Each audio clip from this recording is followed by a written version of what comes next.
জানিয়ে দিলেন কেউ যদি এতিমের মাথায় হাত বোলায় সেজন্য আমি রাসূলুল্লাহ আমার মাথায় হাত বোলালো, কেউ যদি এতিমের পরনার কাপড় দেয় সেজন্য আমি রাসূলুল্লাহ আমাকে কাপড় দিল, কেউ যদি এতিমের পিপাসা মিটায় কাল কিয়ামতের ময়দানে যদি সবাই নফসি নফসি করবে মাথায় এক বিঘ্ন লেখাত উপরে সূর্য আল্লাহ নামিয়ে দেবে, 12 গুণ তাপ আল্লাহ বাড়িয়ে দেবে, যে সূর্যের তাপে জমিনটা পুরো লাল হয়ে যাবে। আল্লাহ নবী সাহাবাদেরকে বলেছেন বাবা সাহাবারা ওই কিয়ামতের দিনে এমন পাপ পাওয়া যাবে নিজের ছেলেকে জমিনে শুইয়ে দিয়ে তার বুকের উপরে পা দিয়ে দাঁড়িয়ে যাবে।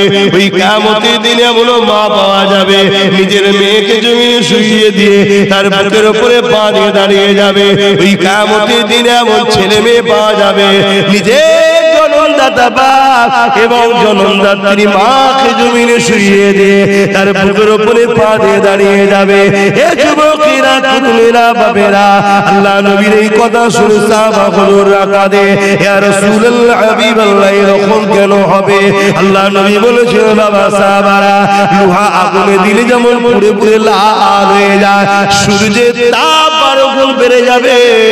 বর্তমান কোটি কোটি মাইল দূরে রয়েছে, সেদিন মাথা রাখবে দেখতে লেখাত উপরে আল্লাহ নামিয়ে দেবে। ওই দিন সূর্যের তাপে জমিনটা পুরো লাল হয়ে যাবে, মানুষ জমিনে দাঁড়াতে পারবে না। হে যুবকেরা তরুণেরা বাবেরা এই কঠিন দিনে কি হবে তোমার আমার অপায় আল্লাহ কোরআনের মধ্যে জানিয়ে চলছেন জুরু নাফসুম্মা কদ্দামাত লিগা, প্রতিটা নফসের উচিত পরকালে বেশি বেশি চিন্তা করা। এই কঠিন দিনে তোমার আমার কি হবে উপায়? আল্লাহ পাকের কাছে যদি কোনো ভুল করো হকুল্লাহ যদি কিছু বাদ চলে যায় আমার আল্লাহ বড় দয়ালু তোমাকে ক্ষমা করে দেবে মাফ করে দেবে বলেছে, কিন্তু বান্দা যদি হক মেরে নাও ওখানে আমার আল্লাহ বলেছে আমি মাফ করব না। এই যুবকেরা তরুণেরা এই কিয়ামতের দিনে তোমার আমার কি হবে উপায়? বাবেরা নওজওয়ানেরা তরুণেরা আল্লাহ নবী মক্কা জমিনে আগমন করলেন। নবী আমার আস্তে আস্তে বড় হতে লাগলো, সবাই আমার রাসূলুল্লাহকে ভালোবাসে, সবাই আমার নবী পাককে প্যার করে। 40 বছর বয়স হয়ে গেল, আল্লাহ নবী কাবার সামনে দাঁড়িয়ে গেলেন। দাঁড়িয়ে গিয়ে এলাকার মানুষদেরকে ডাক দিতে লাগলেন, হে এলাকার মানুষেরা এদিকে আসেন। সবাই এসে জড়ো হয়ে গেল। কেন? আমার নবীর আখলাক, আমার নবীর আদর্শ, আমার নবীর লাইফ স্টাইল, আমার নবীর চরিত্র 40 বছর ধরে মক্কার মানুষ দেখতে লেগেছে।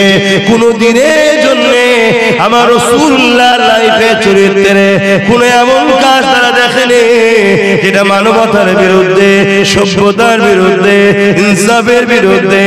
এ যুবকেরা তরুণেরা বাবেরা আমার নবী পাকের ডাকে এলাকার সবাই এসে দাঁড়িয়ে গেল।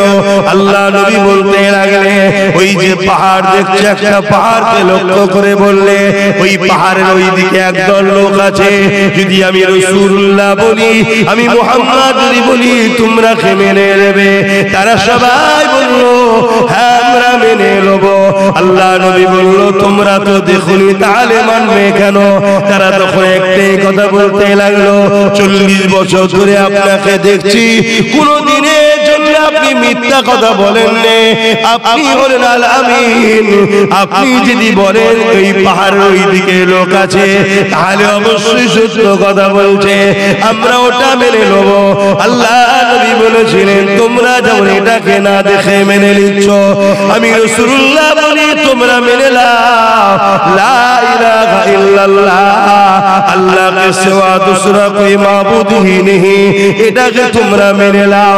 যারা আমার রাসূলুল্লাহ এত তারিফ প্রশংসা করলো তারাই নবীর বিরুদ্ধে দাঁড়িয়ে গেল। এক্ষুনি বললো যারা রাসূলকে চির সত্যবাদী তারাই আমার নবী পাকের এই কথাটাকে মানতে চাইছে না। শুনছেন তো আপনারা? কেন? তাদের বক্তব্য আমাদের বাপ দাদুরা এরকম করেছে, আমরা এই দিকেই থাকি।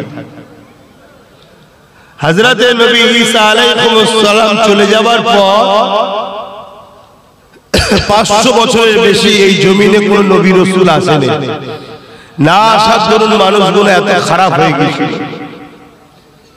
নিজেদের কন্যাদেরকে জ্যান্ত পুঁতে দিত। আল্লাহ নবী তাদেরকে বললেন, তোমাদের স্রষ্টা একজন, তিনি হলেন আল্লাহ, মেনে নাও। তারা কেউ মানতে চাইছে না, আল্লাহ নবীর বিরুদ্ধে চলে গেল। আজ খাজুরটি এলাকার মানুষ, আমরা মসজিদ পেয়েছি, মাদ্রাসা পেয়েছি, দাড়ি পেয়েছি, টিভি পেয়েছি, এত কিছু পেয়েছি, এত সহজে পাইনি আমরা। অনেক কষ্টের পর, অনেক কষ্টের পর, কিন্তু আমাদের সেই গুরুত্ব ধর্মের উপরে নাই। আজকে আমার ধর্মকে কত রকম পরিকল্পনা করে ক্ষতি করার প্ল্যান চলছে, আমাদের সেদিকে কারো খেয়াল নাই।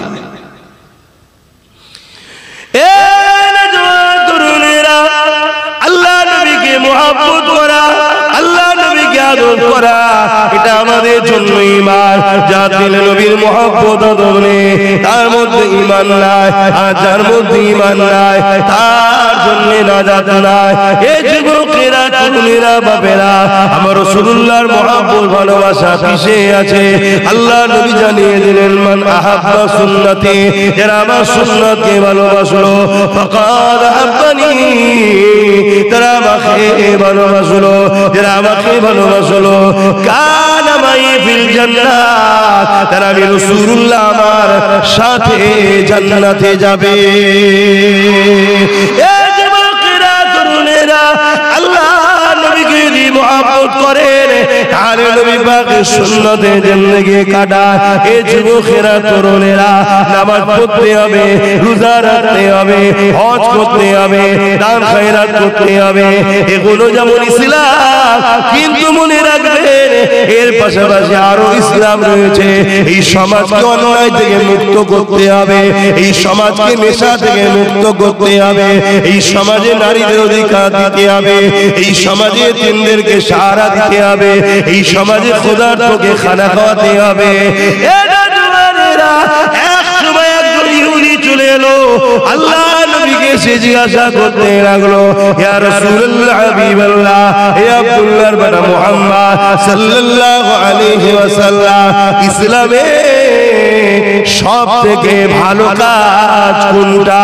আল্লাহ নবী জানিয়ে দিলেন, ইসলামের সবথেকে ভালো কাজ হলো ক্ষুধার্ত মানুষকে খানা খাওয়ানো। আরো জোরে বলুন সুবহান।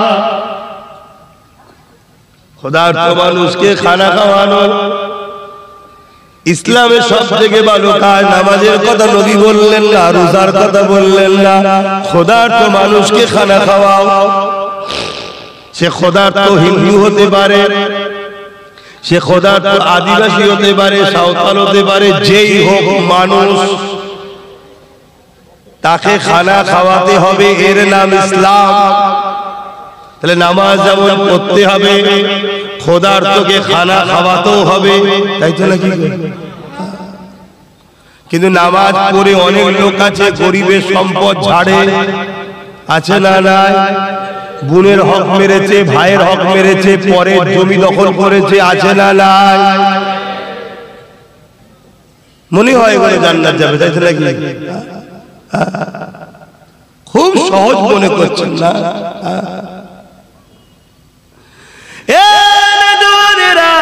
যদি আপনি নামাজ কাজা করে ফেলেন, যদি আপনি সিজদা রুকু ঠিকভাবে নাও দিতে পারে, যদি ভুল ভ্রান্তি হয়েও যায়, আল্লাহ বলছে ক্ষমা চাই, আমি মাফ করে দেবো। কেন? এটা আমি আল্লাহ আমার হক, আমার কাছে ক্ষমা চেলে আমি আল্লাহ মাফ করে দেবো। আমি আল্লাহ বড় দয়ালু, আমি আল্লাহ বড় গফুর, আমি আল্লাহ বড় গফফার, আমি আল্লাহ মাফ করে দেবো।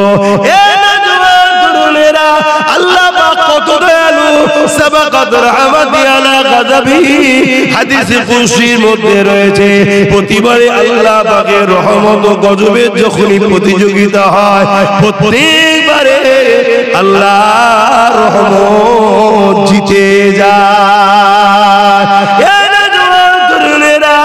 এক ব্যক্তি 70 বছর বয়স হয়ে গেছে, জীবনে কোনোদিন আল্লাহকে মানে রে, উপরন্তু আল্লাহর সঙ্গে শিরক করে একজনের উপাসনা করত, যার নাম হলো সাম। এই সাম নামে একটা দেবতা সে উপাসনা করত, মহান স্রষ্টাকে মানত না। একদিন 70 বছর কেটে যাওয়ার পর ভুল করে একবার সামাদ বলে উঠেছে। আমার আল্লাহ পাকের একটা সিফাতি নাম হলো সামাদ, আল্লাহুস সামাদ। এই সামাদ যখনই বলে উঠেছে, আল্লাহ কারো মুখাপেক্ষী নয়, এর মানে আল্লাহ কারো মুখাপেক্ষী নয়।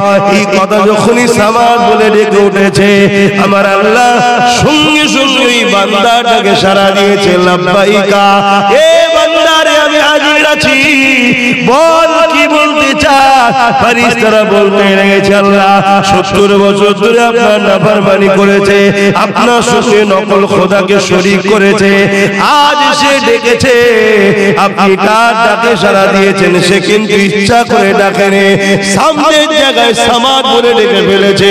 আমার আল্লাহ বলতে লেগেছে, ফেরেশতারে তারা তো আমারই বান্দা, সে ডেকেছে যখন না সাড়া দিলে আমার বান্দা নিরাশ হয়ে যাবে। আমি আল্লাহ রহমান রহিম, কাউকে নিরাশ করি না। কত দয়ালু আল্লাহ। বান্দা তোর নামাজ কাজা হয়ে গেছে, কাজ তওবা কর, মাফ করে দেবো। বান্দা তুই রোজা রাখতে পারিস নি, কাজা করে ফেলেছে, তওবা কর, কাজ মাফ করে দেবো। ওরে বান্দারে হজ করব অর্থ থাকার পরও করলি না, মুরব্বি বুড়ো হয়ে গেলি, ক্ষমা চা, তওবা কর, মাফ করে দেবো। কিন্তু হকুন নাস যদি মারিস, গরিবের হক, মানুষের হক, এতিমের হক, বিধবার হক, ভাইয়ের হক, বোনের হক, শুনছেন তো নাকি? আল্লাহ বলছে আমি মাফ করবো না, ওটা ওরকে ক্ষমা চাইতে হবে, ও যদি মাফ করে। বুঝতে পারছেন আমার আওয়াজ? তাহলে খোদার তোকে খানা খাওয়াতে হবে, এটা আমাদের দায়িত্ব আছে না? প্রত্যেকে যদি নিজের গ্রামটাকে আমরা কন্ট্রোল করি, তাহলেই তো সুন্দর সমাজ গড়ে ওঠে।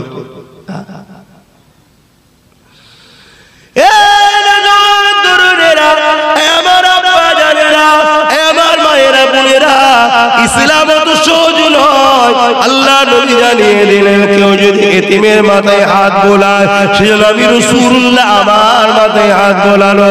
কেউ যদি এতিমের পরনার কাপড় দেয়, সেজন্য আমি রাসূলুল্লাহ আমাকে কাপড় দিল। কেউ যদি এতিমের পিপাসা মিটায়, কাল কিয়ামতের ময়দানে যদি সবাই নফসি নফসি করবে, মাথায় এক বিঘ্নে খিলাফত উপরে সূর্য আল্লাহ নামিয়ে দেবে, 12 গুণ তাপ আল্লাহ বাড়িয়ে দেবে, যে সূর্যের তাপে জমিনটা পুরো লাল হয়ে যাবে। আল্লাহ নবী সাহাবাদেরকে বলেছেন, বাবা সাহাবারা, ওই কিয়ামতের দিনে এমন পাপ পাওয়া যাবে, নিজের ছেলেকে জমিনে শুইয়ে দিয়ে তার বুকের উপরে পা দিয়ে দাঁড়িয়ে যাবে। ওই কিয়ামতের দিনে এমন মা পাওয়া যাবে, নিজের মেয়েকে জমিনে শুইয়ে দিয়ে তার বুকের উপরে পা দিয়ে দাঁড়িয়ে যাবে। ওই কিয়ামতের দিনে এমন ছেলে মেয়ে পাওয়া যাবে, নিজের জন্মদাতা বাপ এবং জন্মদাত্রী মাকে জমিনে শুইয়ে দিয়ে তার বুকের উপরে পা দিয়ে দাঁড়িয়ে যাবে। এ যুবকেরা, তরুণেরা, বাবেরা, আল্লাহ নবীর এই কথা শুনে সাহাবাগুলো রাকাদে, ইয়া রাসূলুল্লাহ, হাবিবাল্লাহ, এরকম কেন হবে? আল্লাহ নবী বলেছেন, বাবা সাহাবারা, লোহা আগুনে দিলে যেমন পুড়ে পুড়ে লাল হয়ে যায়, সূর্যের তাপ 12 গুণ বেড়ে যাবে। বর্তমান কোটি কোটি মাইল দূরে রয়েছে, সেদিন মাথা রাখবে, দেখতে হাত উপরে আল্লাহ নামিয়ে দেবে। ওই দিন সূর্যের তাপে জমিনটা পুরো লাল হয়ে যাবে, মানুষ জমিনে দাঁড়াতে পারবে না। হে যুবকেরা, তরুণেরা, বাবেরা, এই কঠিন দিনে কি হবে তোমার আমার অপায়? আল্লাহ কোরআনের মধ্যে জানিয়ে চলছেন, জুরু নাফসুম্মা কদ্দামাত লিগাদ, প্রতিটা নফসের উচিত পরকালে বেশি বেশি চিন্তা করা। এই কঠিন দিনে তোমার আমার কি হবে উপায়? আল্লাহ পাকের কাছে যদি কোনো ভুল করো, হকুল্লাহ যদি কিছু বাদ চলে যায়, আমার আল্লাহ বড় দয়ালু, তোমাকে ক্ষমা করে দেবে, মাফ করে দেবে। বলেছে, কিন্তু বান্দা যদি হক মেরে নাও, ওখানে আমার আল্লাহ বলেছে আমি মাফ করব না। এই যুবকেরা, তরুণেরা, এই কিয়ামতের দিনে তোমার আমার কি হবে উপায়? মাইকের আওয়াজে বুঝছেন তো নাকি? কেন আমার পুরো নাক বন্ধ, সব কথা নাকে উঠে গেছে। বুঝতে পারছেন?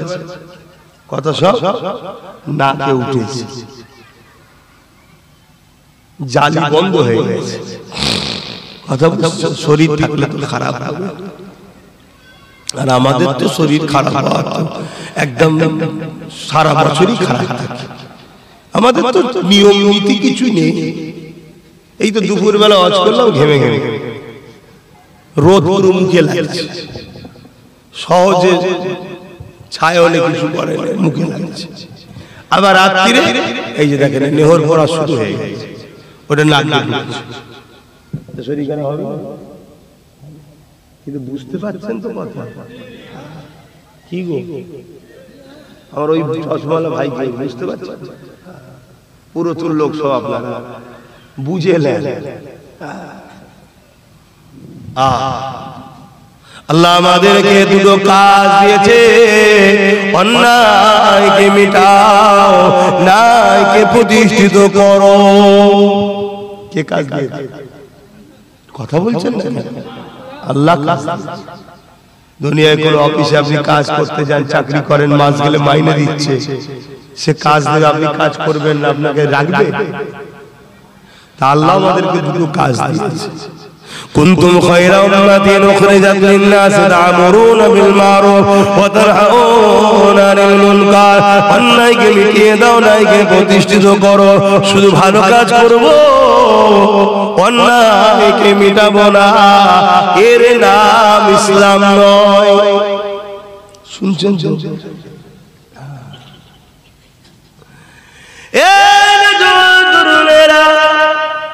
আল্লাহ বাহার দিয়েছে, ন্যায়কে যেমন প্রতিষ্ঠিত করতে হবে, অন্যায়কে তেমন হাতে রুখতে হবে।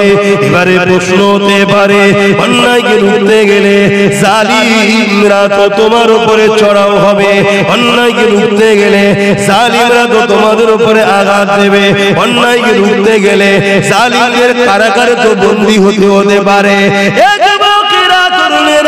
আমার নবী আলাইহিস সালামরা তারা অন্যায়ের বিরুদ্ধে প্রতিবাদ করতে গিয়ে বনী ইসরাইল কওমের নবীরা শহীদ হয়ে গেছে। এমনও নবী গেছে তেনাকে করাত দিয়ে গাছের মধ্যে ঢুকেছে, করাত দিয়ে দুটুকরো করে দিয়েছে। নবীকে আল্লাহ বলেছে পর্যন্ত আওয়াজ করবে না, আল্লাহর খুশির জন্য নিজেকে দুটুকরো করে দিয়েছে, পর্যন্ত আওয়াজও করে। তুমি আমি বলি আল্লাহকে ভালোবাসি, তাহলে আল্লাহ তোমাকে তো পরীক্ষা নেবে। আল্লাহ তো তোমাকে দুটো কাজ দিয়েছে, ওই কাজ তো তোমাকে করতে হবে। অন্যায়কে রুখতে হবে, অন্যায়কে মিটাতে হবে, অন্যায়কে শেষ করতে হবে। এই জমিনে গরিব কাঁদবে, আর তুমি মসজিদে সিজদা দিয়ে বলবে আল্লাহ আপনি আমার উপরে রাজি হয়ে যান, এর নাম ইসলাম নয় গো। মসজিদে যেমন সিজদা দিতে হবে, ওটাও যেমন তোমার হুকুম, তেমন গরিবের চোখের পানি মুছতে হবে।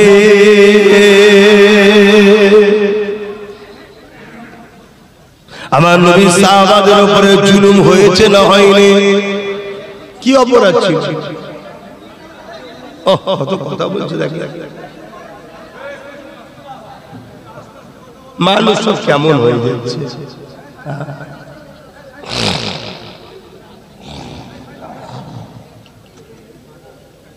আচ্ছা, এটা রাস্তা, তো রাস্তাটা এইভাবে জাম করলে তো হয় না, এত অভদ্র হচ্ছে।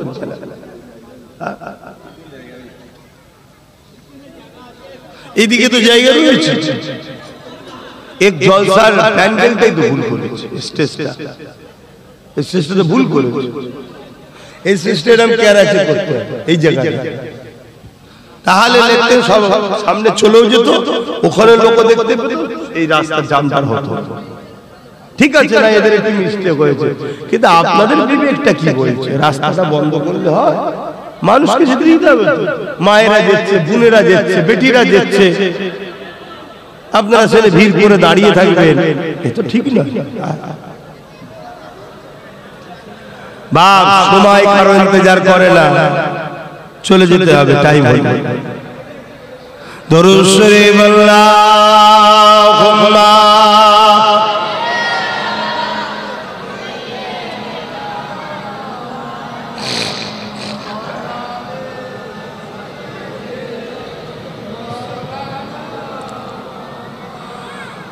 रातें भी मदीने की, बातें भी मदीने की, रातें भी मदीने की, बातें भी मदीने की, जीने में जीना है क्या बात है जीने की,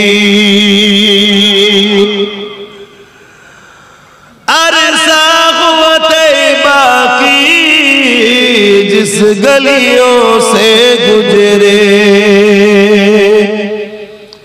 अरसा तैबा की जिस गलियों से गुजरे, इस वक्त भी गलियों से खुशबू है पसीने की। आरो जोरे वाले लब्बाइक लब्बाइक लब्बाइक नारे दिবে। আল্লামা নবীকে কি নিয়ামত করেছে, 1450 বছরের আগে কম বেশি যেসব রাস্তা দিয়ে আমার নবী হেঁটেছে ঘুরেছে, সেখানে গেলে আজও নবীর পাসিনা ঘামের খুশবু পাওয়া যায়। জোরে বলুন সুবহানাল্লাহ। আমরা মাটির রসে তৈরি, আমরা কিসে তৈরি? মাটির রসে, তাই আমাদের শরীর খুশবু বাইর হয় না। আমার নবী হলেন নূরে মুজাসসাম। জোরে বলুন সুবহানাল্লাহ। আমার নবী পাক সাল্লাল্লাহু আলাইহি ওয়াসাল্লাম একটা খুশবু ছিলেন। জোরে বলুন সুবহানাল্লাহ। আম্মা জান হযরত আমিনা রাদিয়াল্লাহু তাআলা আনহার সঙ্গে হযরত আব্বা জান আব্দুল্লাহ হুজুরের যখন নিকাহ হলো, বিবাহ হলো, প্রথম রাত বাসর রাত, প্রথম রাত বাসর রাতে সংসার করতে গেছে। আব্দুল্লাহ হুজুরের পেশিনাতে নূরে মুহাম্মদ রাসূল ছিল তখন। জোরে বলুন সুবহানাল্লাহ। আম্মা আমিনা হুজুরের কাছে গেল যে ওই নূরে মুহাম্মদ সাল্লাল্লাহু আম্মা আমিনা হুজুরের পবিত্র রেহেমে চলে গেল। জোরে বলুন সুবহানাল্লাহ। পরের দিন থেকে আম্মা জান আমিনা বলছেন আমার শরীর থেকে এক ধরনের খুশবু বাস বেরোতে শুরু হলো। জোরে বলুন সুবহানাল্লাহ। এটা আস্তে আস্তে যত দিন যায় খুশবু বাড়ে, এত খুশবু বেরোতে লাগলো পুরো মক্কা মদিনার প্রত্যেকটা জায়গায় আলোচনা হচ্ছে যে আমিনা এই খুশবু পাই কোথায়? এই খুশবু তো মক্কার কোন জায়গাতে পাওয়া যায় না। এই তো খুশবু কোথা থেকে মাখে? এমনি স্বামী হারা আতর খুশবু তো মাখতে নাই। আবার খুশবু তো খুশবু, এমন খুশবু যে খুশবু মক্কা কোন জায়গায় পাওয়া যায় না। এই কথা রাসূল পাকের দাদার কানে উঠেছে। রাসূল পাকের দাদা জান দাদিকে ডেকেছে, ডেকে বলছে আমিও খুশবুটা পাই। কিন্তু রাসূলুল্লাহ দাদা ছিলেন মক্কা শাসক কর্তা, কথা বুঝে আসছে, চেয়ারম্যান প্রেসিডেন্ট ছিলেন মক্কা। তাই ব্যস্ত থাকার দরুন কথা হয়নি। রাসূলের দাদিকে জিজ্ঞেস করছে, কিন্তু আজ তো সব জায়গায় আলোচনা হচ্ছে যে আমিনা খুশবু পাই কোথায়? আমি আব্দুল মুত্তালিব রাসূলের দাদা যান, আমিও বিভিন্ন দেশে যাই, নেতাদের সঙ্গে ভিআইপিদের কথা হয় না। কোন দেশে এমন খুশবু পাওয়া যায় বলে আমার জানা নাই। জোরে বলুন সুবহানাল্লাহ। কোথা থেকে পায়? রাসূল পাকের দাদি জান বলছে আমিও আপনাকে বলবো মনে করি। আমি যখন আমিনা গোসলখানা থেকে বাহির হয় আর আমি যখন প্রবেশ করি, যেন মনে হয় একটা আতরের ফ্যাক্টরি গোডাউনে ঢুকেছি আমি। জোরে বলুন সুবহানাল্লাহ। এত খুশবু। আল্লাহু আকবার। কি নিয়ামত আল্লাহ আমার নবীকে বানিয়েছে। সেই নবীর উম্মত আমরা, আমাদের ডিউটি কি? আমাদের কাজটা কি জানতে হবে না? আল্লাহ নবী দাদা আম্মা আমিনাকে ডাক দিলেন, ও মা আমিনা এদিকে আসেন মা। কোথা দিয়ে আতর আপনি পান, কোথা থেকে আতর পেয়েছেন মাখেন আপনি? যার চর্চা চতুর্দিকে হতে লেগেছে। আম্মা যারা আমিনা বলতে লেগেছেন, আব্বা এ আতর আমিনা মাখে না, আমিনা কোনো খুশবু ব্যবহারই করে না। যেদিন থেকে আমার গর্ভে মুহাম্মদ রাসূলুল্লাহ এসেছে, এদিন থেকে খুশবু বাইর শুরু হয়েছে। এই খুশবু আমার নয়, এই খুশবু হলো যিনি পেটে রয়েছে তিনা। আমার রাসূল যেখানে যেখানে ঘুরেছে আজও সেই নবীর পাসিনার খুশবু পাওয়া যায়।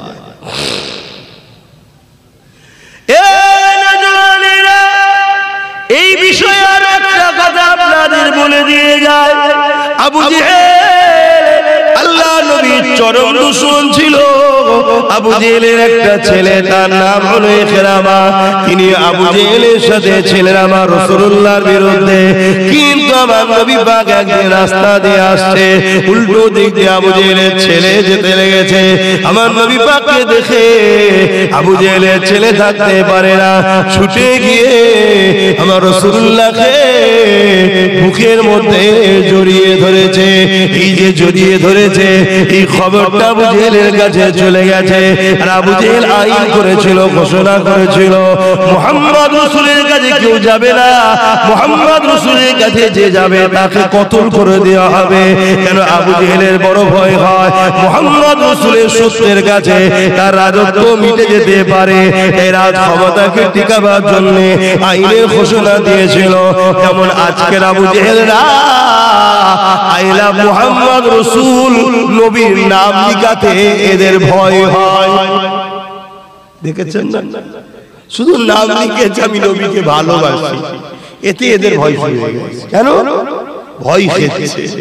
হুজুরের সত্যের কাছে আমার সন্ত্রাসী সাম্রাজ্য মিটে না যায়। কথা বুঝে আসছে? এগুলো ইন্টারন্যাশনাল সব সন্ত্রাস, এরা জালিম। তো ভাইরা আমার, সেদিন আবু জেহেলেরও ভয় ছিল, ঘোষণা করেছে কেউ যেতে পারবে না, যে যাবে তাকে মৃত্যুদণ্ড দেওয়া হবে। অনেক সাহাবা হুজুর আমার নবীকে মেনেছে বলে মরুভূমির গরম পানিতে শুইয়ে দিয়ে বুকের উপরে ভারী পাথর চেপে দিয়েছে। হে যুবক শোনো, এত সহজ ইসলাম আছে না। তুমি মনে করছো আমি বিরাট কিছু করে ফেলেছি। না, তোমাকে আল্লাহ অনেক কাজ দিয়েছে, তুমি কিছুই করতে পারছো না। তোমার ডিউটি আলাদা, তুমি ভুল রাস্তায় চলছো। আল্লাহ নবী সাহাবারা মরুভূমির গরম বালির উপরে শুয়ে শুয়ে বুকের উপরে ভারী পাথর চাপিয়ে দিয়েছে। নিঃশ্বাস না নিতে পেরে আমার নবী সাহাবারা শহীদ হয়ে গেছে। এইভাবে অত্যাচার সেদিন আবু জেহেল উতবা সাইবারা করেছিল। এ আবু জেহেল আইন করে দিয়েছে মুহাম্মদ রাসূলুল্লাহর কাছে কেউ যেতে পারবে না। মুহাম্মদ রাসূলের কাছে যে যাবে তাকে মৃত্যুদণ্ড দেওয়া হবে। কেন যে আমার নবীর কাছে যায়, আমার নবীকে নবী বলে ইমানে কলেমা পড়ে মুসলমান হয়ে যায়।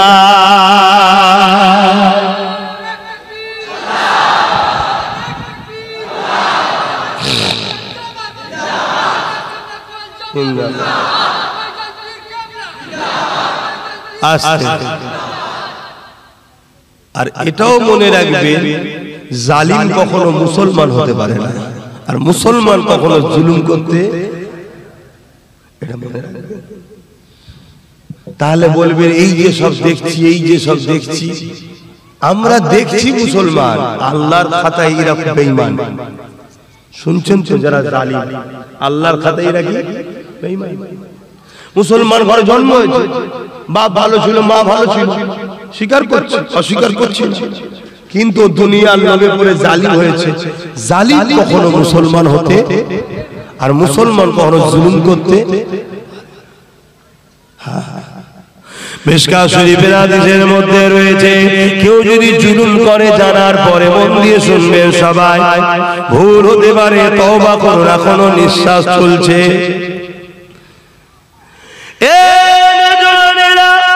মিশকাত শরীফের হাদিসের মধ্যে রয়েছে, আল্লাহ নবী জানিয়ে দিলেন, কেউ যদি জুলুম করে জালিম জানার পরে যদি কোনো মুসলমান তার সাথ দেয়, কোনো মুসলমান তাকে সহযোগিতা করে, মুসলমান তাকে যদি শক্তিশালী করে কামিয়াবি দেয়, বিজয় দেয়, তার সাথ দেয়, আল্লাহ রাসূল জানিয়ে দিচ্ছে ওই মুসলমানটা জালিমের সাথ দেওয়ার জন্য ওই ইসলাম থেকে বেরিয়ে যায়।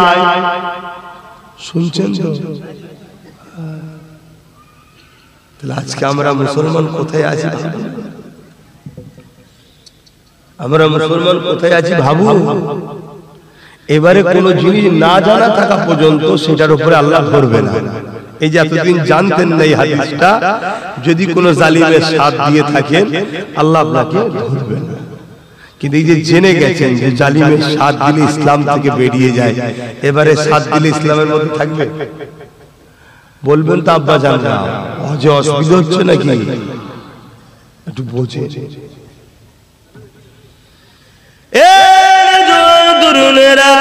এবার আব্বা জানেরা আবু জেহেলের কানে খবর চলে এলো, এ আবু জেহেল তুমি আইন করেছো মুহাম্মদ রাসূলুল্লাহর কাছে যে যাবে তাকে মৃত্যুদণ্ড দেওয়া হবে। এই আইন কি সবার জন্য সমান, না কিছু জনের জন্য হবে, কিছু জনের জন্য ছাড় হবে? আবু জেহেল বলে দিল না না না, কাউকে ছাড়া হবে না, সে যেই হোক, নেতাও যদি সে হয় তারও ছাড় হবে না। যে মুহাম্মদ রাসূলের কাছে যাবে তাকে মৃত্যুদণ্ড দেওয়া হবে।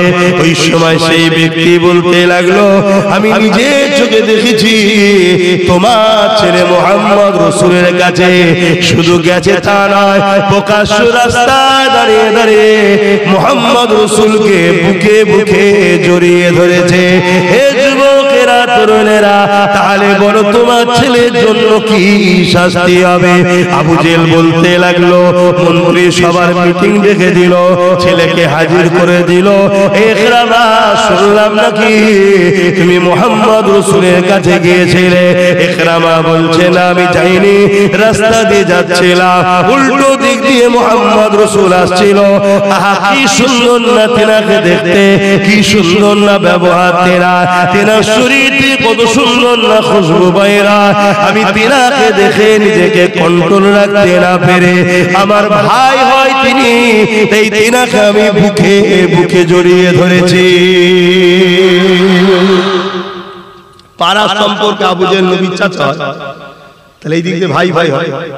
পাড়ার সম্পর্কে নিজের চাচা আবু জেহেল নয়, বুঝতে পেরেছেন না? পাড়ার চাচা, পাড়া সম্পর্ক অনেক মুরব্বিকে আমরা চাচা বলি না, বলি না। আবু জেহেল নবীর নাম পাড়ার সম্পর্ক চাচা। আবু জেহেল বলল, তুমি অন্যায় করেছো, তোমার শাস্তি মৃত্যুদণ্ড। কিন্তু তুমি নেতার ছেলে, নেতার বেটা, এক কাজ করো, তোমাকে জঙ্গলে বেঁধে দেওয়া হবে, হিংস্র পশুরা খাবে। তবে এটা বলতে হবে, সেদিনকারের জালিম নেতার আজকেরকার জালিম নেতার মধ্যে একটা পার্থক্য আছে।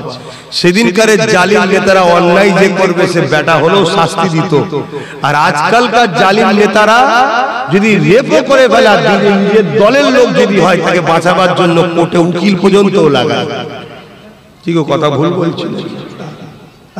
ওই যে একটা বোন আমার রেপ হয়ে গেল না হসপিটালে, তিলোত্তমা নাম মনে আছে? ওর যারা রেপ করেছে তাদেরকে বাঁচাবার জন্য সুপ্রিম কোর্টে রাজ্য সরকার উকিল লাগিয়েছে।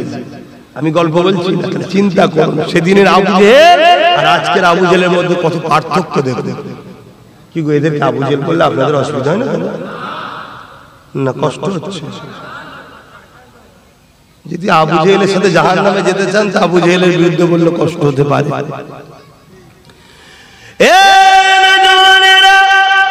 ইকরামাকে কথা মতো জঙ্গলে নিয়ে যে বেঁধে দেওয়া হলো, হাতে পায়ে রশি দিয়ে বেঁধে দেওয়া হয়েছে।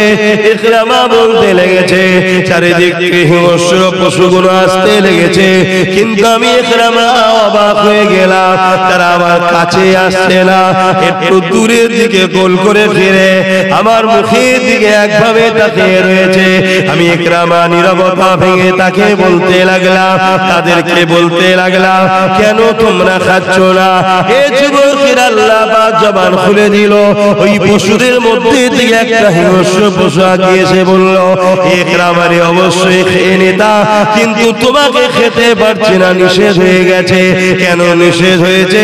ওই সময় হিংস্র পশু বলতে লেগেছে, ইকরামারে তোমার শরীর থেকে আখিরি নবী মুহাম্মদ রাসূলুল্লাহর খুশবু বের হচ্ছে। আরো জোরে বলুন সুবহান। ইকরামা তখন কিন্তু কলিমা পড়ে রে, ইকরামা তখন কিন্তু ঈমান আনে রে, আল্লাহ নবীকে জড়িয়ে ধরেছে, নবীর শরীরে খুশবু তার গায়ে লেগে গেছে। এর জন্য যদি জঙ্গলের পশুরা তাকে না খায়, নিষেধ যদি হয়ে যেতে পারে, আমাদের দিলে যদি নবী থাকে, আমাদের দিলে যদি নবীর প্রেম থাকে, আমরা যদি নবীর সুন্নায় জীবন গড়তে পারি, মনে রেখে দেবে আল্লাহ পাকে জাহান্নামও আমাদের পুরাতে পারবে না। নবীর আপন দিলে আল্লাহ আমাদেরকে শ্রেষ্ঠ উম্মত বানাচ্ছে। পরবর্তীতে ইকরামা, হযরত ইকরামা রাদিয়াল্লাহু তাআলা আনহু হয়েছেন। পরবর্তীতে তিনি আশ্চর্য হয়ে গেলেন, ঈমানের কালেমা পড়ে মুসলমান হলেন, যে জন্তু, সিংহ, বাঘ, জঙ্গলের পশুরা মুহাম্মদ রাসূলকে চিনল, আমি মানুষে চিনতে পারলাম না।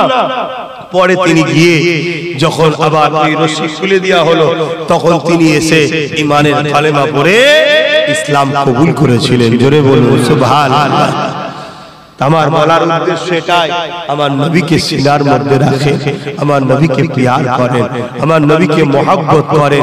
আমার রাসূল আমাদের জন্য অনেক কষ্ট করেছে। সাহাবা হুজুররা ন্যায়ের পক্ষে ছিল, অন্যায়ের বিরুদ্ধে ছিল, তাই তাদের উপরে অনেক জুলুম হয়েছে, আমাদের উপরেও জুলুম হবে, আমাদের উপরে বলুন জুলুম হবে। আল্লাহ বাজনাকে জান্নাতি যুবকদের সরদার করে দিয়েছে। ইমামে হাসান, ইমামে হুসাইন, তিনাদের উপরে কম জুলুম হয়নি গো। জুলুম হয়েছে কি জন্য হয়েছে?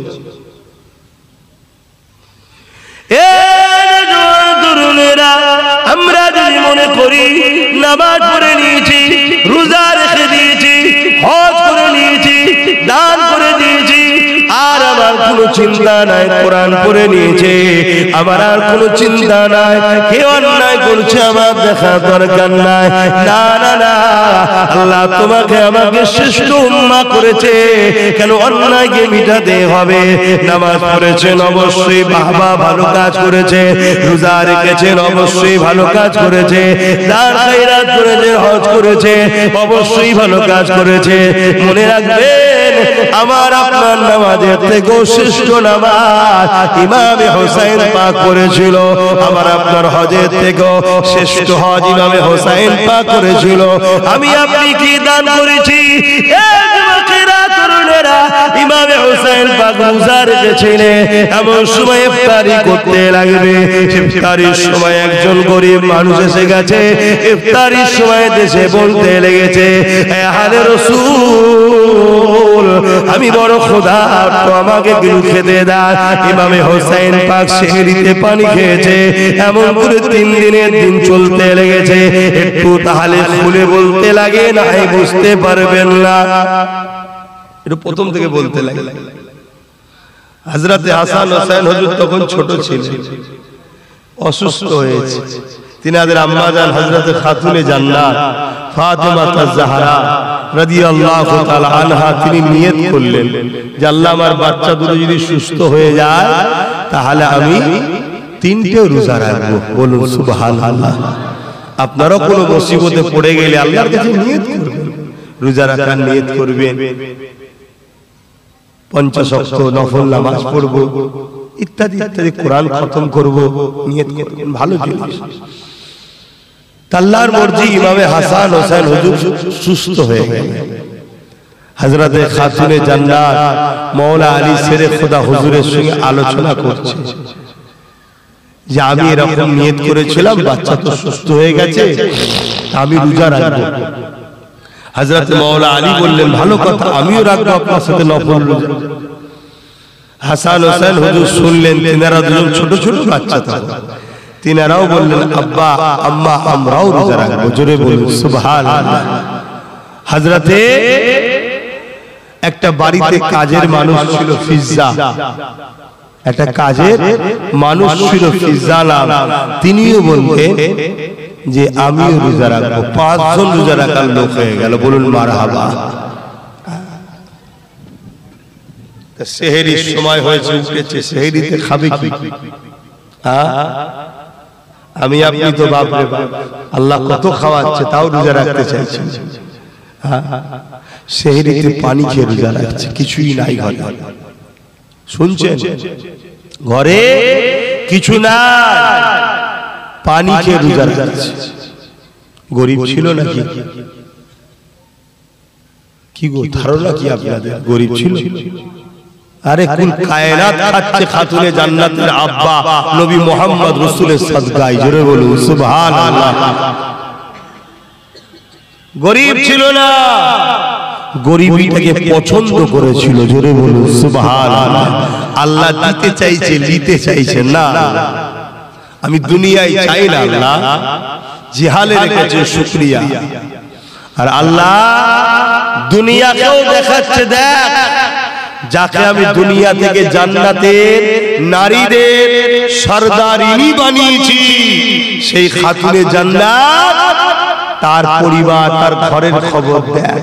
আর তোদেরকে আল্লাহ এত দিয়েছে, তাও মদ বিক্রি করার 1000 টাকা ছাড়তে পারলি না। কি এ সমাজে লাইনা লাইনা কথা বলছে না তো? ও তো মদ বিক্রি করার টাকা, মাতাল সরকার মদ বিক্রি করে লোককে টাকা দিচ্ছে। শুনছেন তো নাকি? স্কুলগুলো বন্ধ করে পাড়ায় পাড়ায় এলাকায় এলাকায় শুধু মদের কারখানা খুলছে, মদের দোকান খুলছে। আর মুসলমান ঘরের মা বোন এত অভাব পড়ে গেছে, 1000-এর জন্য হাত পাচ্ছে। আর ওই টাকা নিজেও খাচ্ছে, ছেলেগুলোদেরও খাওয়াচ্ছে। ও ছেলে বড় হলে মারে, এই বাচ্চার কথা মনে রেখিস, তোকে খাওয়াবে খুব ভালো করে। কথা শুনছেন তো নাকি? হুজুরের তাবিজ কেন?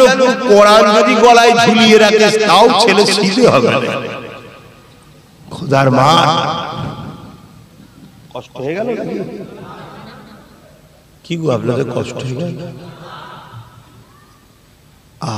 হযরতে খাতুনে জান্নাত ফাতেমা জাহরা রাদিয়াল্লাহু তাআলা আনহা সবাই 5 জন মিলে পানি দিয়ে ইফতারি সেহরি করছে। মওলা আলী দিনের বেলা খাটতে বেরোলেন, কাজের জন্য বেরোলেন। খেজুর গাছের গোড়ায় পানি দিয়ে কিছু অর্থ আল্লাহ মিলালেন, তার বিনিময়ে কিছু ইফতার কিনেছে। ইফতার নিয়ে ঘরে এসে হাজির হয়েছে। ইফতার রেডি হয়ে গেছে, আজানের অপেক্ষা রয়েছে। আজান দিলে ইফতার করবে, এমন সময় একজন দরজার ঘরে হাজির হয়েছে। এ আহলে রাসূল, ও নবীর খানদানেরা, আমি বড় ক্ষুধার্ত ভোকা, আমাকে ঘরে যদি কিছু খাবার থাকে দেন। হযরত খাতুনে জান্নাত দেখতে লেগেছে ইফতারিতে এত সামান্য রয়েছে, এ থেকে যদি অর্ধেক রাখে, ওই মানুষটাকে যদি অর্ধেকটা দিই, ওই মানুষটার পেটটা ভরবে না। আহারে, এত গরিবীকে পছন্দ করেছিলেন তারা, এবং অসহায়কে কিভাবে সাথ দিয়েছেন তারা। হযরত খাতুনে জান্নাত পুরো ইফতারের পেটের খাবারটাকে নিয়ে মওলা আলী শেরে খোদার হাতে, স্বামীর হাতে দিয়ে দিলেন। যান, এই ইফতারটা আল্লাহর মুসাফির বান্দাকে দিয়ে দেয়। হযরতে মওলা আলীও বললো না যে দুটো বাচ্চা ছেলে দুটো রোজা রেখেছে, ছোট ছোট বাচ্চা হাসান হোসেন, তাদের জন্য একটু রাখো না, আমরা নাই 3 জন বাকি বড় আছি, পানি খেলো। আহা, কি আদর্শ তাদের! গরিবকে কিভাবে তারা সাথ দিয়েছে। এ নওজওয়ানেরা, পানি দিয়ে আজান দিল, যখন পানি দিয়ে ইফতার করে নিল, সারা রাত আর কিছু খাওয়া হলো না। সেহরি হয়ে গেল, পরের দিন রোজা রাখবে, সেহরির সময় হয়ে গেছে। আবার দেখা যায় ওই পানি দিয়ে সেহরি করলো। দ্বিতীয় দিনে মওলা আলী শের খোদা আবার বেরিয়ে পড়লেন। তিনি কাজের জন্য খোঁজে গেলে, আল্লাহ কিছু বিনিময় মেলালে, তাদের আবার ইফতার কিনে নিয়ে আসলে। ওই ইফতারটাকে নিয়ে বসে রয়েছে, আজানের অপেক্ষা রয়েছে। তৃতীয় দিনে আল্লাহ পাক আবার একটা গরিবকে পাঠিয়ে দিচ্ছে। পরীক্ষা কিভাবে হচ্ছে দেখো। তৃতীয় দিনে আবার যখন গরিব চলে এসেছে, হযরতে মওলা আলী হুজুরের বড় সাহেবজাদা ইমামে হাসান পাক হুজুর দাঁড়িয়ে গেলেন। সন্তান তো মায়ের থেকে শেখে উঠে দাঁড়িয়ে গিয়ে ইফতারটা নিলেন, বাইরে গিয়ে গরিব মানুষের হাতে দিয়ে দিলে। আজান দিল, পানি দিয়ে ইফতার করলো, সারা রাত কিচ্ছু খায় না। ও ভাইরা, আল্লাহ আমাদেরকে কত খাওয়াচ্ছে, তাদের সদকাই খাচ্ছি, আহলে রাসূলদের ওসিলায় আমরা পাচ্ছি। মানেন তো নাকি? মানেন না? মানেন তো নাকি? আল্লাহ বেশাক রিজিকের মালিক। রিজিকের মালিক কে? সবাই জবান খুলে বলুন, আর উচ্চ আওয়াজে বলুন আল্লাহ। কিন্তু রিজিক আমার কাছে ডাইরেক্ট আসে, রিজিক আসে মদিনা হুজুরের দরবারে, ওখান থেকে কায়নাতে বন্টন হয়। জোরে বলুন সুবহান। বেশাক রিজিকের মালিক আল্লাহ, কোনো সন্দেহ নেই। কথা বুঝে আসছে? কিন্তু এই রিজিকটা মদিনা শরীফে আসে আমার হুজুরের কাছে, হুজুর থেকে কায়নাতে বন্টন হয়।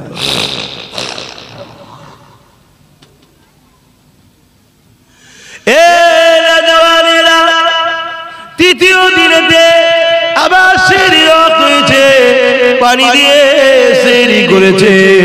মওলা আলী হুজুর কাজে বেরিয়ে গেছে, শরীর বড় দুর্বল, আর চলছে না কোন রকম ভাবে। অল্প কাজের বিনিময়ে সামান্য কিছু পেয়েছে, ওটাকে নিয়ে হাজির হয়েছে। আর এভাবে হাসান হোসেন দুটো ছোট ছোট বাচ্চা, তেনারও দুদিন একভাবে কিছু না খেয়ে পানি খেয়ে রোজা রাখছে। 3 দিনের দিন ইফতারটা সামনে নিয়ে বসে আছে। আযান হলে ইফতার করবে, এমন সময় একজন পরিবেশে হাজির হয়ে গেছে। দরজার করে আওয়াজ দিয়েছে, খানদানে রাসূল, কয়েকদিন খোদা তো রয়েছে, কিছু খেতে দেয়। ইমামে হুসাইন পাক উঠে দাঁড়িয়ে গেলেন, ইফতারটা নিলেন, ওই মুসাফিরকে দিয়ে দিলেন।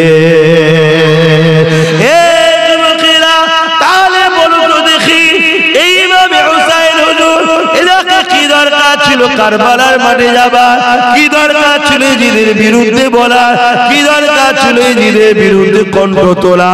না না না, এজিদ ছিল রাসূলুল্লাহ দিনের দুশমন, এজিদ ছিল কোরআন সুন্নাহর বিরুদ্ধে, এজিদ ছিল জালিম অত্যাচারী, এজিদ ছিল চরিত্রহীন, এজিদ ছিল সমাজ বিরোধী। হে আমার ইমামে হুসাইন পাক এজিদের বিরুদ্ধে কথা বলেছে, এজিদের বিরুদ্ধে তিনি আওয়াজ তুলেছে। আমরা দেখছি কারবালার মাঠে ইমামে হুসাইন পাক শহীদ হয়ে গেছে, এজিদ সেখানে হয়তো রাজগদি পেয়ে গেছে। এটা আমরা বাহ্যিক দেখছি, কিন্তু হাকিকাত কি বলছে? আজও দুনিয়ায় এজিদকে যারাই ডাকে, লানত দিয়ে ডাকে, জাহান্নামী বলে ডাকে। আর আজকে কোটি কোটি কোটি কোটি ইমামে হাসান হুসাইনের পাগল দিবানা দুনিয়াতে ছড়িয়ে আছে। আরো জোরে বলুন সুবহান। আজকের দিনেও যদি এজিদের কাজ কেউ করে, কোন শাসক, তার বিরুদ্ধে কথা বলতে হবে না? হবে না? আওয়াজ দিয়ে বলুন। বলছে কই? হাতে গোনা কিছু লোক ছাড়া বলছে কই? যেমন কেন্দ্র সরকার একটা আইন করেছে, কালা কানুন, জানেন তো? শোনেন, উদ্দেশ্য কি? ইসলামের পেহচান মসজিদ, মাদ্রাসা, কবরস্থান, ঈদগাহ, খানকাগুলোকে ভেঙে দিবা। এটা নাই করছে না অন্যায় করছে? এ যুবকেরা, আল্লাহ নবী বললেন অন্যায় দেখলে হাত দিয়ে রোখো, যদি হাত দিয়ে রুখতে না পারো মুখ দিয়ে অন্যায়ের প্রতিবাদ করো, যদি প্রতিবাদ করতে না পারো অন্তর থেকে ঘৃণা করো, যদি ঘৃণা করো এরও ঈমান আছে। কিন্তু আল্লাহ রাসূল বললেন ঈমানটা বড় দুর্বল। তাহলে বলুন তো এক নম্বর ঈমান হলো অন্যায় দেখলে হাত দিয়ে রোখা। আপনি খাজুরটির মানুষ, বাজারে গেছেন, দেখছেন একটা গরিব দোকানদারের উপরে জালিমরা জুলুম করতে লেগেছে, আপনি যদি পাশ ফিরিয়ে চলে যান এটা কিন্তু আপনার জন্য শোভা দেয়নি। আপনাকে অসহায় গরিবের পাশে দাঁড়িয়ে জালিমের বিরুদ্ধে যদি আপনি হাত রুখে ধরান এটা হবে আপনার জন্য এক নম্বরের ঈমান। যদি ওই গরিবটা অমুসলিম হয়, দোকানদার গরিবটা ধরুন অমুসলিম, তার পাশে দাঁড়াবেন? জোরে বলুন। হ্যাঁ, হিন্দু তো কি হয়েছে, ও হিন্দু কি খ্রিস্টান, ও আমার জবাব নেবার দরকার নেই, তো ষোড়শটা জবাব নেবে। কিন্তু মানুষ বিপদে পড়েছে, তার পাশে দাঁড়িয়ে জালিমের বিরুদ্ধে লড়ে তাকে উদ্ধার করতে হবে। এটা হলো এ ক্যাটাগরির ইসলাম ঈমান। জোরে বলুন সুবহানাল্লাহ। হাতে রুকার ক্ষমতা নেই, তাহলে মুখ দিয়ে প্রতিবাদ করতে হবে। এটা হলো দ্বিতীয় স্তরের ঈমান। মুখে প্রতিবাদ করারও ক্ষমতা নেই, কমসে কম জালিমদের পরে ঘৃণা করতে হবে। শুনছেন, জুলুমকে ঘৃণা করতে হবে। এটা হলো বড় দুর্বল ঈমান। এরও ঈমান আছে কিন্তু দুর্বল ঈমান। কিন্তু কেউ যদি ঘৃণাও করলো না, মুখ দিয়ে প্রতিবাদও করলো না, হাত দিয়ে রুখলো না, অথচ জালিমের সাথে সাথ দিয়ে এই সুযোগের দোকানগুলো লুটতে শুরু করেছে, এর মধ্যে ঈমান আছে? রাসূল বলছেন মধ্যে ঈমান নাই, এ মুসলমান নয়, ইসলাম থেকে বেরিয়ে গেছে। আমরা মনে করি না যদি মুসলমান হয় ও মুসলমান হয়ে যাবে, তারই টুপি থাকলে মুসলমান হয়ে যাবে। এ যুবকেরা রবীন্দ্রনাথ ঘরে দাঁড়িয়ে ছিল, বড় যোদ্ধা ছিল, শিখ পাঞ্জাবিদের দাড়ি রয়েছে, পাগড়ি রয়েছে, এগুলো হলো তোমার আমার ইউনিফর্ম। ইউনিফর্মে যদি ভুল ভ্রান্তি থাকে তারপরও কখনো কখনো স্কুলে ঢোকা যায়, কিন্তু তুমি যদি ঈমান হারা হয়ে যাও তোমার কোনোভাবে নাজাত নাই। মনে রেখে দিও, আজ কেউ আইন করে মসজিদকে ভাঙতে চাইবে, কবরস্থানকে ভাঙতে চাইবে, ঈদগাহ খানকাকে মিটিয়ে দিতে চাইবে, এটা নাই করছে না অন্যায় করছে। আল্লাহ নবীর হাদিস অনুযায়ী হাত দিয়ে প্রতিবাদ করতে হবে। হাতে যদি ক্ষমতা না থাকে মুখ দিয়ে প্রতিবাদ করতে হবে। মুখেও যদি ক্ষমতা না থাকে অন্তর থেকে ঘৃণা করে দূরে সরে যেতে হবে। তা না করে যদি পুরো মুসলমান এই জালিম সরকারকে সাপোর্ট দেয় তার ঈমান কি থাকবে? জোরে বলে। আমার একটা বক্তব্য কাটা খুব ঘুরছে না, এগুলো আগে বলেছিলাম, এগুলো দেয়নি, পরেরটা দিয়েছি, আবার লাস্টেও কিছু কথা বলেছি ওটাও দেয়নি। এইটা বলার পরে আমি বলেছি ভাই তাহলে কেন্দ্র সরকার মসজিদ মাদ্রাসাকে ভাঙতে চাইছে, ওয়াকফ কালা কানুন তৈরি করে আমাদের মসজিদ মাদ্রাসা ওয়াকফকে নিতে চাইছে, অন্যায় করছে। হাতে রোখো, হাতে ক্ষমতা নেই, মুখ দিয়ে প্রতিবাদ করো, আন্দোলন করো, প্রতিবাদ আন্দোলন করতে পারছো না অন্তত ঘৃণা করো।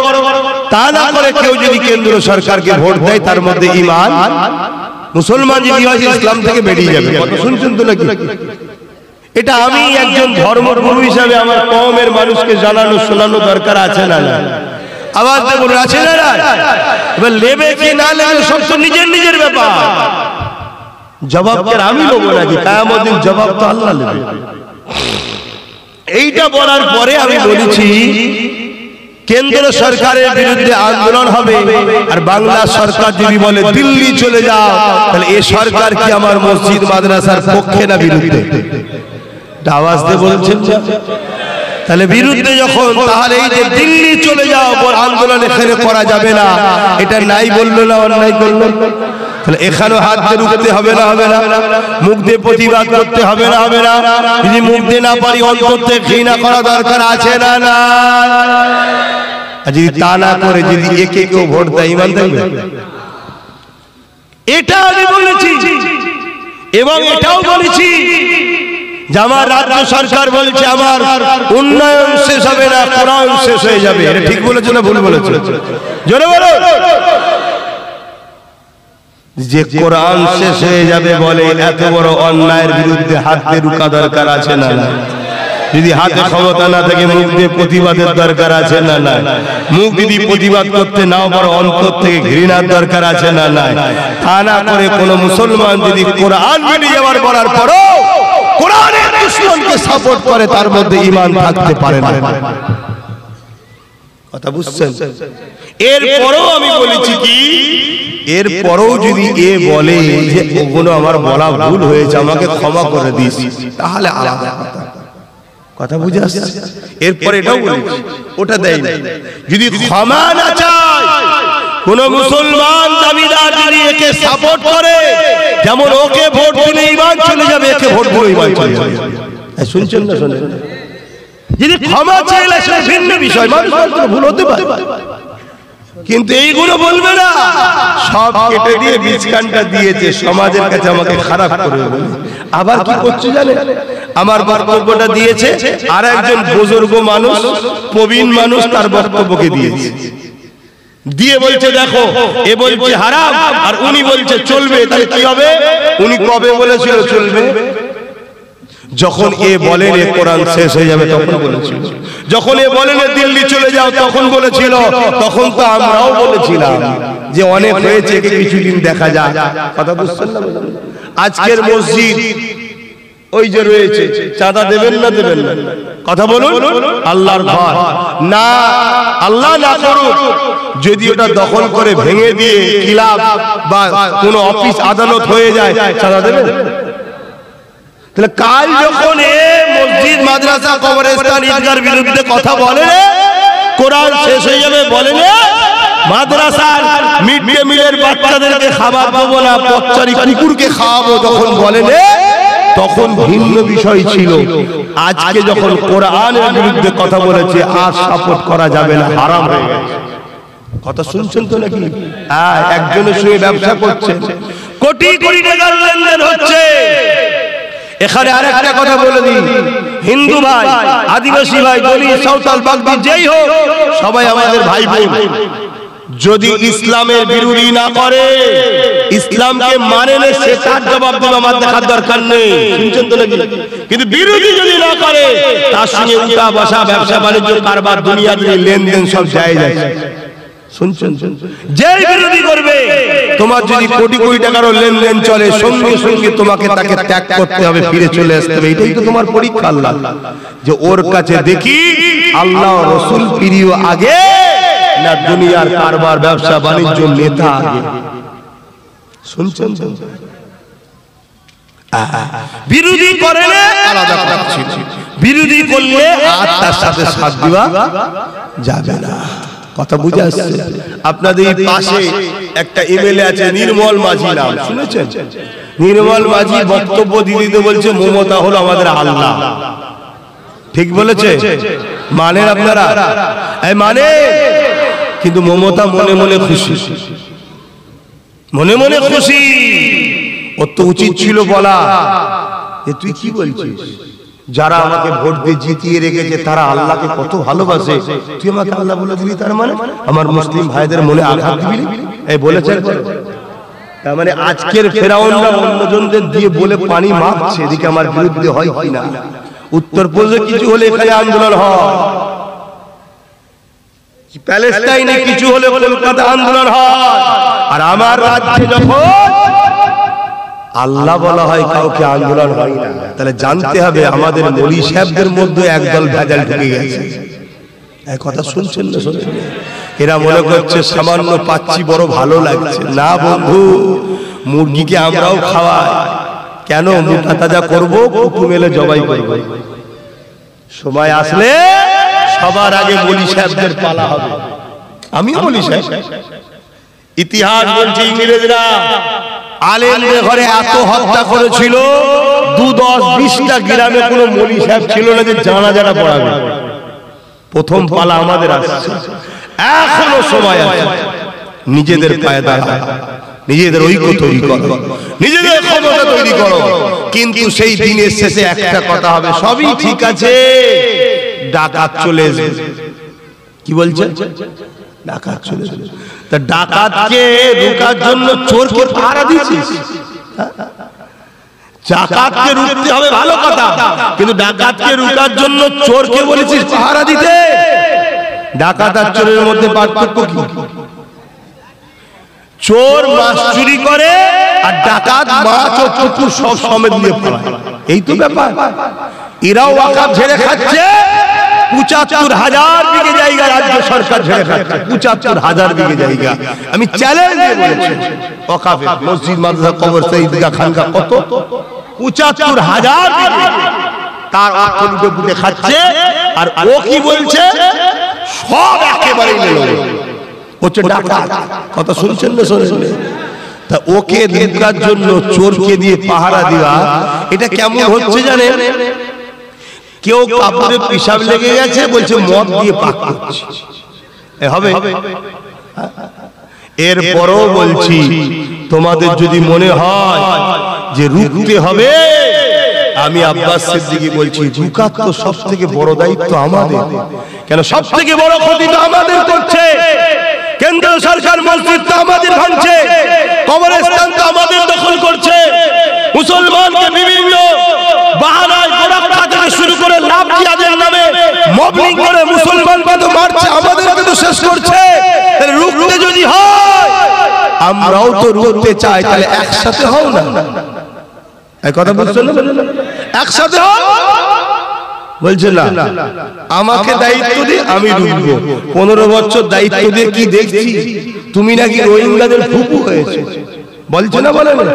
পূর্ব মেদিনীপুরের লোকটা বলে না? বলে না? কই ওকে ধরুনি কেন? ওকে অ্যারেস্ট করুনি কেন? এই তো অর্জুন সিং বলল, কি বলল? ইসলামে রেপ করা নাকি পাপ নয়, এত কেস করলে কি অ্যারেস্ট করুনি কেন?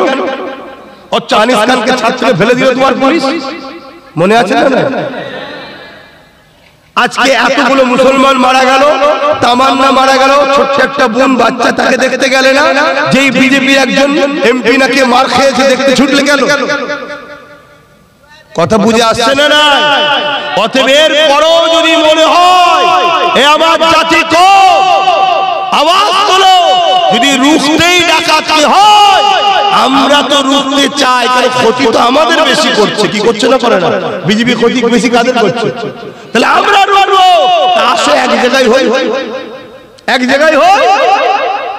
তুমি নাই চেয়ারে 3টে পা লেবে লেবে, একটা তো আমাদের থাক। কিন্তু না, কি বলছে? আমায় দাও। কেন বলছে জানেন? আপনি নিশ্চিন্তায় ঘরে ঘুমোবে, আর রাত্রিরে ডাকাত যখন আসবে দরজা খুলে দিয়ে চোর ঘরে ডাকাত ঢুকাচ্ছে। আর আমরা যদি একসাথে পাহারা দিই, ধরে ফেলবো। এজন্য আমাদের লেবে না। কথা মাথায় ঢুকছে? বুঝার যদি হও বোঝো, না বুঝার হয় সবাই যখন হবে আল্লাহ কবরে নিয়ে যে বুঝিয়ে দেবে। একটা শেষ কথা বলে যাব, রুকাত তো অবশ্যই দরকার,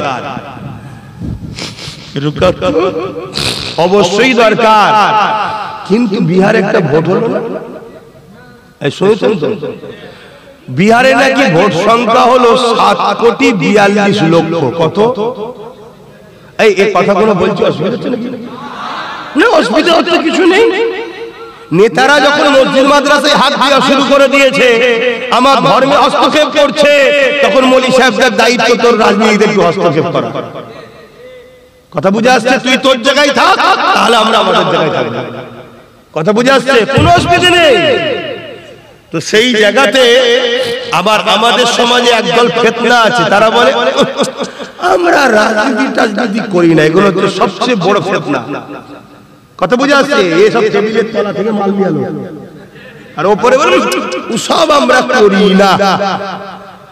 রাজনীতি করে না একমাত্র জীব জন্তু পশুর আর ফেরেশতারা, বাকি সবটা মানুষ রাজনীতির সঙ্গে জড়িয়ে আছে।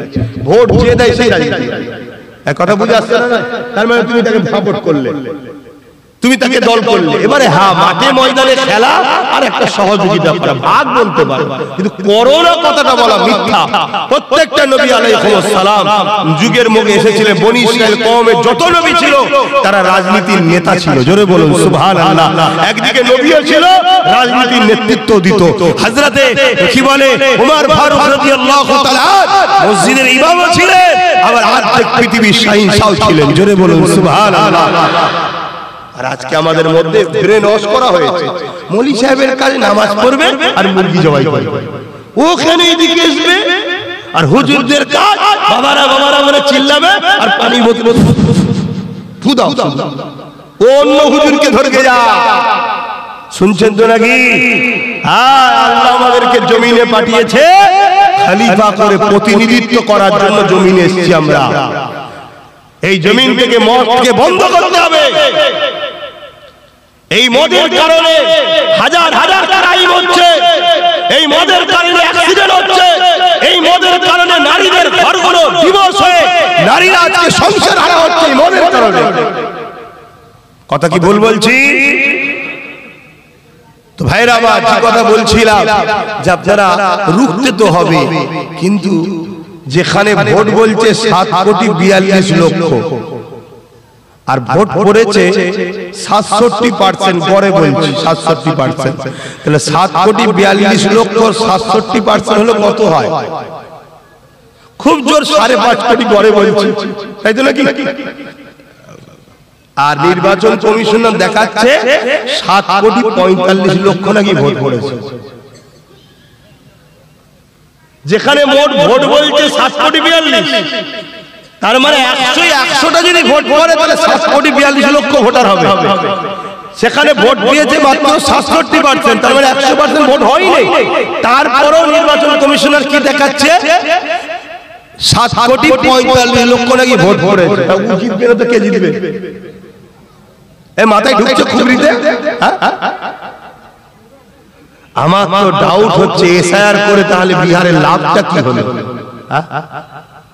এসআইআর করে বিহারের লাভটা কি হলো? তাহলে বাংলায় এসআইআর কি হচ্ছে আল্লাহ ভালো জানে। শুনছেন? তবে আমি এতটুকু বলতে পারি, চোখ কান খুলে রাখো, যদি এসআইআর এ কারো নাম বাদ যায় তার জন্য দিদি মুদি দুজনই দোষী। শুনছেন তো? দিদি বলেন কেন? দিদি বলেন কেন? ও এসআইআর করাচ্ছে নির্বাচন কমিশনারের দ্বারা, আর এ অফিসার সহযোগিতা করেছে 90,000 এবং অর্থ খরচ করছে। শুনছেন তো? কেমন বলল যে আমি বেঁচে থাকতে এসআইআর হতে, কি বলেছিল? আমি বেঁচে থাকতে এসআইআর হচ্ছে। তোমরা ফর্ম পেয়েছো, ফিল আপ করেছো, জমা দিয়েছো, দিয়া হয়নি, কিন্তু ফর্ম পেয়ে গেছো তো। কত সহজ ফর্ম দিচ্ছে। বলেছিল আমি বেঁচে থাকতে এসআইআর হতে, মরে গেছে। আর এখন কি বলছে? সবার যদি ফর্ম ফিল আপ না হয় আমি করব না। তার মানে সবাইকে জোর করে হলো তারপর আমি করব। তাহলে বুঝতে পারছো, ঘুমটা দেখে পাগলা হয়ে গেলে হবে না, ভেতরটা দেখতে হবে কি আছে। অরিজিনাল মুখ এবার বেরোচ্ছে, অরিজিনাল মুখ বেরোচ্ছে। এর থেকেও বড় বিষয় আর একটা বলে যাচ্ছে, অসুবিধা হচ্ছে? এর থেকেও বড় বিষয় বলে যাচ্ছে। দীঘায় মন্দির করেছে না, আবার তো অনেক কটা করবে বলছে, অনেক কটা। একটা মাদ্রাসা করেছে, করেন। উপরন্তু যে মাদ্রাসাগুলো ছিল শিক্ষক না থাকার জন্য 12টা বেজে গেছে।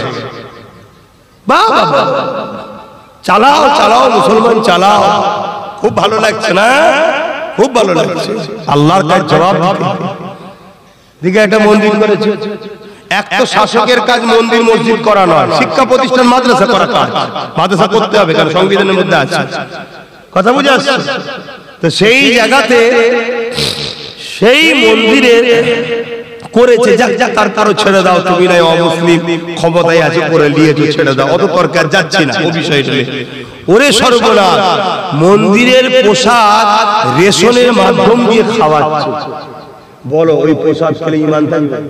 তাহলে সরকার আমাকে বেঈমান বানাচ্ছে কেন? এরা সবাই জানে ইসলামকে মিটাতে গেলে এগুলোকে বেঈমান বানাতে হবে। তাহলে এরা ইসলামের দুশমন নয়, ও হলো প্রকাশ্য দুশমন। ওকে আমরা দূর দূর করি, ছিচি ছিচি করি। এ বন্ধু সেজে এসেছে, ওর শুধু ভয় দেখাচ্ছে আর আমাদের দরদি হয়ে ঢুকে আমাদেরকে প্রসাদ খাইয়ে বেঈমান বানাচ্ছে। এই কথা শুনছেন না? শুনছেন? এই কথাটা শুনে কোন অমুসলিম ভাই মনে দুঃখ করলে আমি দুঃখিত, কিছু করার না। আমার অমুসলিম ভাইদের ধর্মে অনেক জিনিস আছে যেগুলো খাওয়া তাদের চলে না। শুনছেন না? শুনেন? তাহলে সেটা যদি আমি আপনাকে গোপনে খাওয়াই, আপনি পছন্দ করবেন না? তাহলে আমার ধর্ম বাপ চলে না যেটা, সেটাকে তুমি কেন পছন্দ করবে? আমায় খাওয়াবা, কথা বুঝে আসছে? আবার একটা প্রচার করছে, কি প্রচার? ধর্ম যার যার, বলবেন না? এই কথা যদি কেউ দিল থেকে বিশ্বাস করলে সে কাফের হয়ে যাবে। শুনছেন? বলে যাচ্ছি, কোন মায়ের বেটা থেকে পৃথিবীর আলেম আমার কথা কেটে দিচ্ছে, পৃথিবীর আলেম বলছে। আকবর অনেক আলেম পুষেছিল, এরাও অনেক আলেম পুষছে, দম থেকে কেটে দিচ্ছে। ধর্ম যার উৎসব তার, ধর্ম যার যার উৎসব সবার কথা বললে ঈমান চলে যাবে। কেন? উৎসবে শিরকের সঙ্গে সম্পর্ক আছে, কথা বুঝে আসছে? এরা আমাদেরকে কি করতে চাইছে? এই কথাগুলো আমার বাপ ভাইদেরকে বোঝানো দরকার আছে না? না, এবারে বুঝালাম। এবারে কোনো বাপ ভাই যদি মনে করে যে আমি মুশরিক হই হব, আমি কাফের হই হব, তোমার কথা লব না, আমি জাহান্নামে যাই যাব, আমি বলবো আপনার টিকিট কনফার্ম আছে, আপনি যেতে পারেন। কথা বুঝছেন না? কিন্তু আমার কথা শুনে লক্ষ লক্ষ বাপ মা ভাই বোন তারা পরিবর্তন হচ্ছে না, হয়নি? এবারে তুমি যদি বলো এরকম করলে তো হবে না, আমরা হেরে যাব, তোমার যদি জিতাই স্বপ্ন থাকে তাহলে তুমি ক্ষমা চাও। শুনছো না? শুনে তুমি ক্ষমা চাও, বলো কোরআনের বিরুদ্ধে বলো আমার ভুল হয়েছে, দিল্লি চলে যাও বলা ভুল হয়েছে, আমি যে প্রসাদ খাইয়ে তোদেরকে বেঈমান বানাতে চাই সেটা বলা করা ভুল হয়েছে, আমায় ক্ষমা করে দে, আমি আর করব না, তাহলে আমি আর বলবো না। আর নচেত আমি বলবো, তাতে জলসা কমিটি যদি বলে আব্বাস সিদ্দিকী তোমায় দাওয়াত দেবো না, আমি বলি তোর জলসা তো কবুল হবে না, তোর জলসায় আমি যেতেও চাই না। যে কমিটি ইসলামের পক্ষে না দাঁড়িয়ে, যে কমিটি কোরআনের পক্ষে না দাঁড়িয়ে, যে মুসলমান ইসলাম কোরআনের পক্ষে না দাঁড়িয়ে কোরআন শেষ হয়ে যাবে যে বলে তার পক্ষে দাঁড়ায়, এরকম বেঈমানের সঙ্গে আব্বাস সিদ্দিকী বিশাল লালত মনে করে। কথা বুঝে আসছে না? ওপেন বলে যাচ্ছে, তুমি রাজনীতি করছো, রাজনীতি করো, মানুষের রুজি রুটি, শিক্ষা, কারবার, ব্যবসা বাণিজ্য কি করে হবে এটা নিয়ে ভাবো। তুমি আমাকে ঈমান হারাবে সেরকম খাবার খাওয়াতে যেও না, আর তুমি আমার কোরআন উল্টো পাল্টা বলতে যেও না, ঠিক না? ঠিক। ক্ষমা চাইলে সেদিন থেকে বলা বন্ধ করে দেবো, যতদিন না ক্ষমা চাইবে আমি বলবো। সমাজ নেবে কি না নেবে আমার দেখার দরকার নেই, আমি শুধু আল্লাহকে খুশি করার জন্য বলবো যে খোদা আমি আপনার কোরআনের পক্ষে আছি। কথা বুঝে আসছে? হযরত ইব্রাহিম আলাইহিস সালামকে যখন নমরুদ আগুনে ফেলেছিল, ওই আগুন একটা গ্রামের মতো এলাকা ছিল, এত বিশাল আগুন যে আগুনের কাছে মানুষ যেতে পারেনি। গিরগিটি এসে ফু দিচ্ছে আগুনকে নিভাবার জন্য। একটা গ্রামের মতো এত বিশাল আগুন ফুয়ে কখনো নিভাবে? এটা গিরগিটি চেনেন তো নাকি? আরে নেতাগুলোকে দেখলেই বুঝে যাবে গিরগিটি কোন দলে কখন থেকে বোঝা মুশকিল। এরাই হলো গিরগিটি, রং পাল্টায়। শুনছেন তো? এই গিরগিটি ফু দিচ্ছে ছোট মতো, দেখেছেন আপনার এলাকায় আছে তো? ও ফুয়েতে কি আগুন বন্ধ হবে? কিন্তু ও কি প্রমাণ দিচ্ছে? আমি ইব্রাহিমের বিরুদ্ধে আগুনকে আমি ধরা, ফু দিচ্ছে আগুন যাতে বাড়ে, সরি ফু দিচ্ছে আগুন যাতে বাড়ে। আর আজলাই বলে একটা ছোট্ট জন্তু আছে, সে চোচে করে পানি নিয়ে এসে দিচ্ছে যাতে আগুনটা বন্ধ হয়। যার চোচে 2-5 ফোঁটা পানি আছে, তার চোচের পানিতে গ্রামের মতো একটা এলাকা বড় জুড়ে আগুন জ্বলছে, এই আগুন কি বন্ধ হবে? কিন্তু এ প্রমাণ দিচ্ছে আমি ইব্রাহিমের পক্ষে। আমার আল্লাহ খুশি হয়ে গেলেন, ফারিস্তাকে বলতে লাগলেন, ফারিস্তা রে, আচ্ছা তোমরা এইগুলো কারা রয়েছে তোমরা কি ওই কোয়ালিটির নাকি? কি অবস্থা! তাহলে তোমাদের সঙ্গে আগামী দিন তো মিশা আমার সম্ভব নয়। আমার সিকিউরিটি বলো, আমার সিকিউরিটিটা কই? আমারও তো জিন্দেগি একটা। তুমি তো ঘরে রয়ে যাবে, এখান থেকে বেরিয়ে আমি চলে যাবো। আমি জানি আমার আল্লাহ যথেষ্ট, কিন্তু তোমার কাছে আমি কেন এসে যাবো? কি দরকার আছে? জলসা না করলে খাওয়া হবে না নাকি? ও আম্মা বিনিআমতি রাব্বিকা ফাহাদ্দিস। জলসা আমার রুজি নয়, রুজি হলো আমার আল্লাহ। কথা বুঝে আসছে? কি তোমরা করছো?